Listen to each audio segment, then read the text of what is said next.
Welcome back to the channel, everybody. I hope you're having a wonderful week. As always, I'm back here with another fragrance rotation video, and I'm going to be leaving the days that I wore the fragrances and of course the week that this fell on, since we're a little bit behind, down in the description below for you guys. So we'll go ahead and get it started, make it short for you. Monday, Bond number 9, Dubai Platinum. Fragrance is really growing on me. It's certainly versatile. You can wear it during warm or cool weather. Really nice spice, vanilla, and incense and wood notes in here. Pink pepper. One of the coolest notes in here, and something that's grown on me in my fragrance journey, is papyrus oil. It actually shares papyrus oil with Amouage Boundless, which is another one in my fragrance collection that contains that. Completely different fragrances. They don't smell anything alike, but they did have a note that they shared that I was really intrigued by. And before I even knew what it was, I had to look it up and see what the fragrances had in common. And of course, it was the note of papyrus oil. Very nice. Maybe, I guess you could describe papyrus oil as like a little bit of a dry, spicy, woody note in there, but it brings a lot of depth and complexity to the fragrance. And I absolutely love Bond number 9 Dubai Platinum and get a good amount of compliments on it as well. Tuesday, from Boadicea the Victorious, we got Pearl Moon. Now, you guys know I love Pearl Moon. Very, very potent fragrance is the best way to describe it. I mean, it's sweet, spicy, floral. I think it's even got a little bit of a suede note in there. So not quite like leather, a little bit more clean of a note. Man, I always describe Pearl Moon, it's got like a little bit of a funky, skanky animalic note with the oud and the musk in there. Not going to be for everybody unless you like those types of fragrances. I absolutely love them. To me, Pearl Moon, it is very Middle Eastern. It's one of those fragrances that I think is going to be more challenging than others, even from the house of Boadicea. You know, even compared to Alsif, I described Alsif as a little bit of a funky type of fragrance. Pearl Moon takes that to a whole different level. But I personally enjoy it, but again, it's not going to be for everybody. Wednesday, Creed Royal Oud. Man, Creed Royal Oud, classic. Let me see if I can get the batch for you guys on this one. I've said it before. Let's get the 15U01 are the last digits on there. And this was a batch that I've been hunting for quite some time. It's the old 75 mLs. They don't make them in this size anymore. Older batch. Had a couple samples of Creed Royal Oud, and as I kind of got to the end of them, I'm like, man, I really just need to buy an older vintage batch before they go by the wayside. Obviously, you know, I'm not alone. I'm sure a lot of my subscribers feel the same way, but getting into Creed, late 90s, early 2000s, knowing about the house, seeing the quality, and then seeing where it's at today is a little bit depressing if you were a fan of Creed like myself growing up, and I just started gravitating towards other houses, and that's just how it was. But I don't think I'm alone in saying that Creed is also one of the most influential houses when they were at their heyday. The quality is really good, and I think I speak for a lot of us when we just want them to cut out the crap and get back to what they were doing, get back to the fragrances that lasted a long time.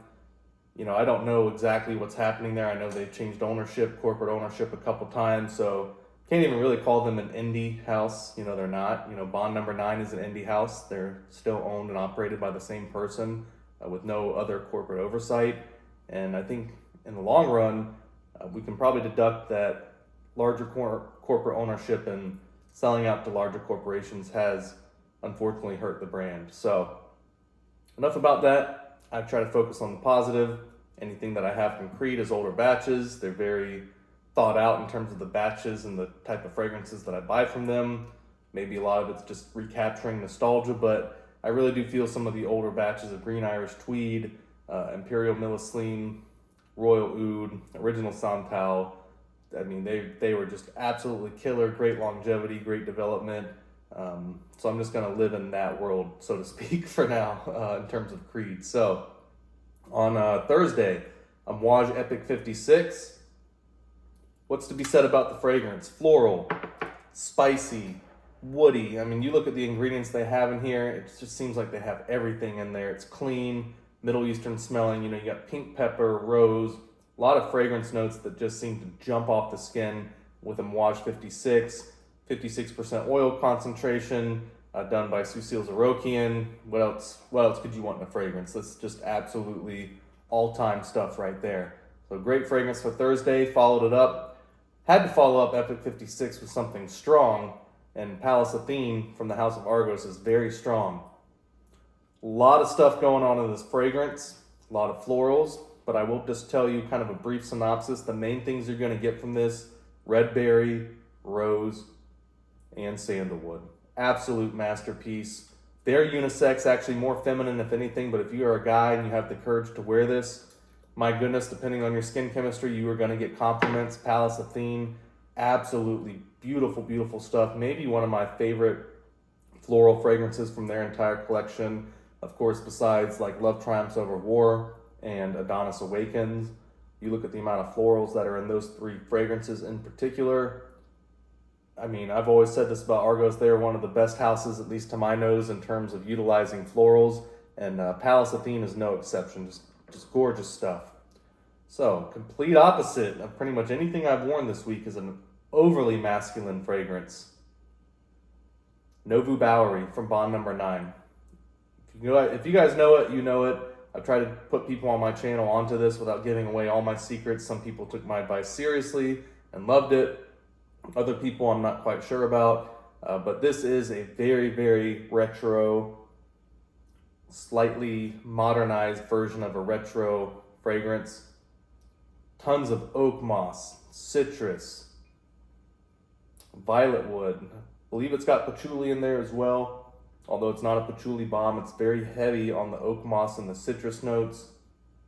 It's got thyme and basil in it as well, so it's got an herbal kind of masculine quality to go with those very, very nice mandarin and lemon top notes. It's just a classic men's fragrance. A little bit of a twist to it from Bond Number 9, and I can't say enough good things about it. I mean, this is how a man should smell. This is something to where when you wear this fragrance, a lot like Neiman Lion from Argos, and they don't smell the same, but I'm saying in this category of fragrances, you don't even have to look around to see the man in the room. You can smell the fragrance and you already know a man is in the room. There's no unisex about it.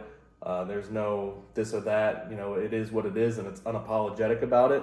And that's why I love Nouveau Bowery. Just unbelievable stuff. And it's one of the few fragrances in my collection that I actually have two of. Well, I don't have two of, but I bought one for my dad. You know, it's one of the few fragrances where I'm like, you know what, even though I already own this one, this would be perfect for you. You know, obviously older guy, something that, you know, more of a 70s, 80s vibe to Nouveau Bowery. So it is one of the few fragrances in my collection that I will put people on just because I know, you know, if they appreciate it, it's something that I think they would really, really enjoy, you know, especially growing up in that time period. And my dad as well really loves Nouveau Bowery. So, last one, Sunday. This was Saturday. Nouveau Bowery was Saturday. So, Sunday, Love Triumphs Over War.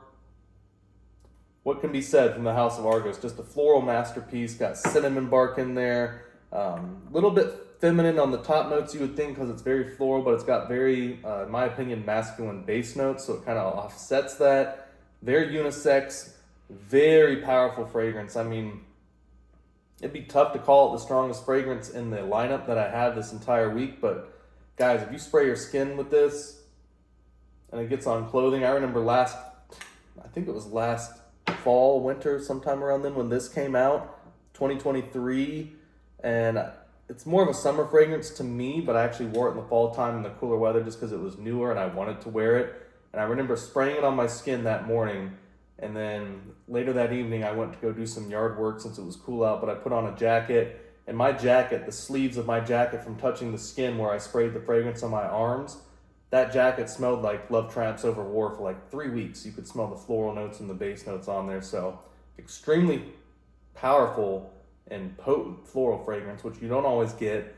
Some are stronger than the others, but man, this one I would definitely suggest getting a sample of because you may love it, but for some people it just may be too strong. But personally, to my nose, a little bit challenging, but that fragrance is also, if you watch my Argos videos, Love Triumphs Over War is my number one complimented fragrance from the house, even over my personal favorites, Triumph of Bacchus, Fall of Phaeton, Danae. So that kind of lets you know how good the fragrance smells in the air and how good it reacts to skin. So hopefully you guys enjoyed the video, trying to get caught up on these fragrance rotations. I didn't want to make it too long because I got quite a few more to go to catch up. So again, I'll leave the dates in the description and the days that I wore them. So I'll see y'all soon, all right? Bye.